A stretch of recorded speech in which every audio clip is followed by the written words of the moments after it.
Opening weekend in the UAAP Season 87 Women's Volleyball Tournament did not disappoint, serving up thrilling matches, breakout performances, and early statements from title contenders. Here's a recap. Hampasan season is finally back in the UAAP with Season 87 Volleyball now underway.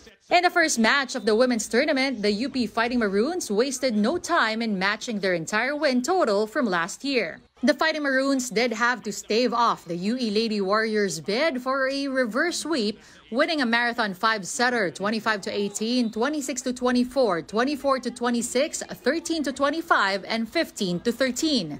Joan Monares led the way with 17 points while rookie Kian Olango impressed with 15. In the clutch, veterans Nika Celis and Nina Itang delivered the final blows to seal the victory. Sa first game ko talaga naramdaman ko yung kaba. Kasi iba pala yung iba yung venue na ganito kalaki tas daming audience.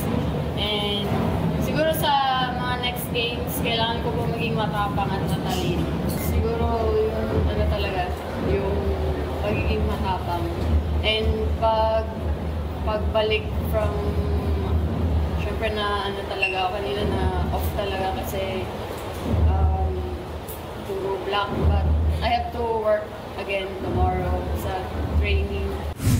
Meanwhile, the legendary Tina Salak marked her UAAP coaching return by steering the FEU Lady Tamaraws past the UST Golden Tigresses. Despite committing more errors, the Lady Tamaraws showed resilience and took the match in 4 sets, 25-19, 16-25, 25-14, and 25-20. Faida Bacanque scored 16 points while Jersey Petalio added 15. Ang tagal ko din inantay ito di ba? Parang ang tagal ko din inantay na makabalik. But here, yung direction ng team, nandun naman, then dun sa going against US team, tagal namin pinag-aralan, 2 weeks. Sabi ko nga, 2 weeks namin pinag-aralan.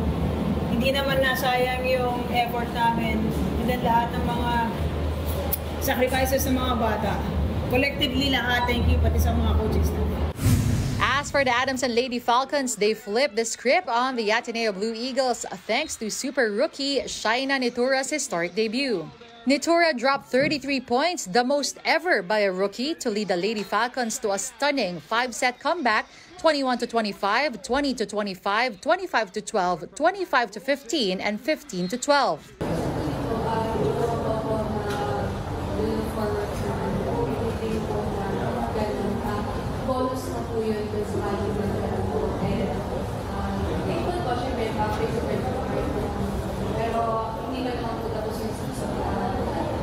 We want more for the team, not for individually for the team.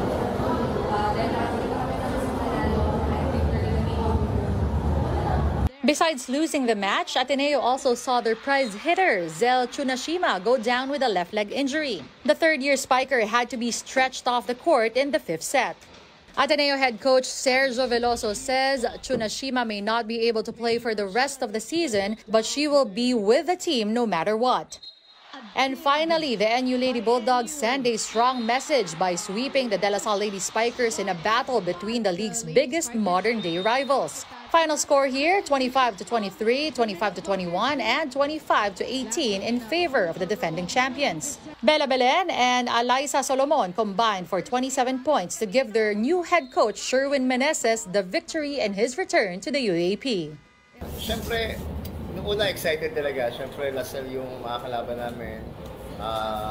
Second is happy talaga ako kasi siyempre 3 sets ka nanalo. And syempre yung mga players talaga nagre-response pag kinakausap.